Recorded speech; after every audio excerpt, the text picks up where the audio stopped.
Friends, आज मैं आपको पर्दों के लिए एक टिप्स लेकर आई हूँ कि अब त्यौहार आ गया है तो त्यौहार पे नेचुरल है कि हम सारे पर्दे धोएंगे और त्यौहार पर हमें सफाई भी करनी होती है। तो मान लिया आपने पर्दे धो लिए हैं लेकिन अभी आपको पर्दे नहीं लगाना है, आप सोच रहे हैं कि हम घर की डस्टिंग भी कर दें, ऊपर से झाड़ाई पोछाई भी कर दें। आपने पर्दे पहले धो लिए हैं और आपको पर्दे 1-2 दिन बाद लगाना है। तो आप पर्दे किस प्रकार से रखें कि आपके पर्दे उसमें सलवटें ना आएँ और आपको पर्दों में प्रेस ना करना पड़े। जैसे मैं बता दूं, मेरे घर में एक रूम में 3 दरवाजे हैं और एक बड़ी खिड़की है, तो बड़ी खिड़की में भी 3 पर्दे लगते हैं और 2-2 पर्दे इसमें दरवाज़ों पर लगते हैं। तो इतने पर्दे हर कमरे में लगते हैं। फिर उसके बाद लॉबी है, लॉबी में लगते हैं, एक मंदिर के दरवाजे में लगता है, एक स्टोर के दरवाजे में लगता है। तो इतने सारे पर्दे हैं और अगर हम उनको मान लिया हम रखना चाहते हैं और जब हम फोल्ड करके रखना चाहते हैं, तह लगा के रखते हैं, तो अक्सर उसमें क्योंकि तह के ऊपर हम तह जब रखते हैं तो उसमें तह के निशान बन जाते हैं। तो अगर त्योहार पे हम इतने सारे पर्दे, लमसम 50 पर्दे लगा लो, अगर इतने हम पर्दे प्रेस करने बैठ जाएंगे तब तो संभव नहीं होगा। तो इसलिए मैं आपको एक नहीं 2 यहाँ पर आसान टिप्स बताऊंगी कि धोने के बाद पर्दे किस प्रकार से रखें जिसमें आपकी इतनी सारी मेहनत बचेगी। तो आप गौर से हमारी ये टिप्स देखेंगे और तब तक आप हमारे चैनल को सब्सक्राइब कर लीजिए और लाइक भी कर दीजिए। अगर अच्छा लगता है और लोग भी इस टिप्स को देखें तो आप शेयर भी कर दीजिए।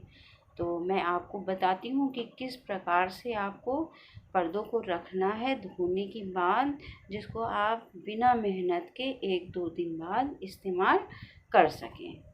तो ठीक है, मैं अब बताती हूँ आपको। तो देखिए फ्रेंड्स, ये है चारपाई। चारपाई लगभग सभी के यहाँ होती हैं और आप अपने घर में, जैसे मैंने चारपाई का इस्तेमाल बताया है, आप इसमें दीवान का भी इस्तेमाल कर सकते हैं, बेड का भी इस्तेमाल कर सकते हैं। तो इसमें देखिए मैंने क्या किया है कि इसमें मैंने पर्दा जो है बिछा दिया है।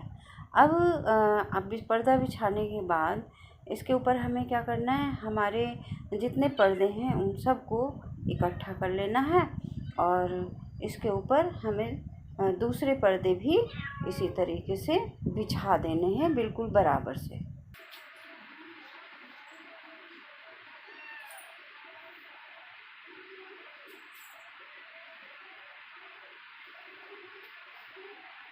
तो ये हमने इस पे पर्दा बिछा दिया और ये हमने जो बचा हुआ पर्दा है हमारा, वो भी जो है बिछा दिए हैं। अब हमें क्या होगा कि इसको हम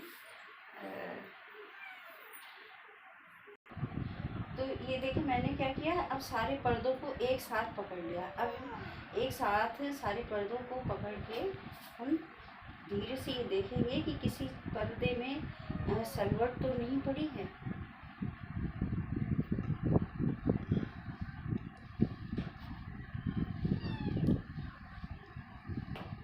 इसको हम धीरे से ऐसे रोल करेंगे, इस प्रकार से धीरे से हम रोल करेंगे और सही करते हुए इसको हम दोस्तों, मेरी छोटी सी कैट है जो मुझे काम नहीं करने देती, बहुत प्यारी सी है। ये देखो बहुत क्यूट सी है, ये देखो गोरी गोरी मासूम सी, बहुत सुंदर सी। ये देखो ये काम नहीं करने देती है, लेकिन मुझे ज़्यादा मत ललचा जाना आप लोग, क्योंकि फिर ये ऐसे ही परेशान करेगी म्याऊं म्याऊं करके। देखो तो मैं बता रही थी आपको किस प्रकार से ऐसे इसको धीरे से रोल बनाते जाएंगे, ठीक है। इस प्रकार से हम इसका रोल बनाएंगे।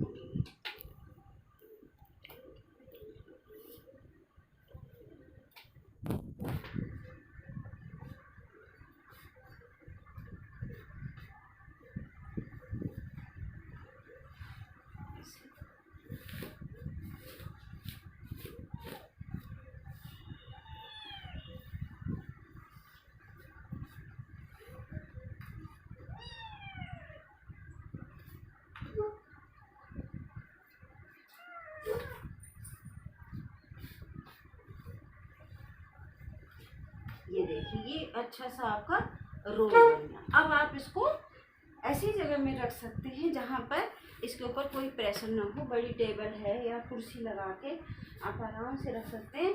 इसमें एक भी सलवट नहीं आएगी और आपको पर्दा लगाते समय बिल्कुल भी प्रेस करने की ज़रूरत नहीं है और ना ही आपको कोई अलग से मेहनत करनी पड़ेगी। ये तो हुई आपकी पहली टिप्स।